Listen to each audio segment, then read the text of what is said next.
زغلو ته قرآن نه خورم، زغلو ته طلاق نه اچوم. زه چې د دې قوم نمایندګي کوم، زه د دې قوم بچو ته، د دې قوم سپینږیرو ته او تاسو ته نن وایم چې په والله بالله تالله دا د خدای کلام دی.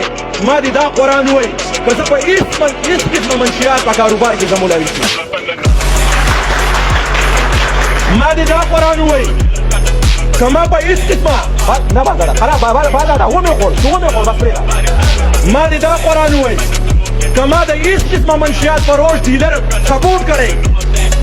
ما دې دا قرآن ووایي که ما د دې واړه سیچو نه که د دې ضلع هرې سیچو ته نه وي چې ډیلر ونیسه سکو والا مه نیسه. زما د سکو والا څه کار دی، ما له ډیلر په کار دی.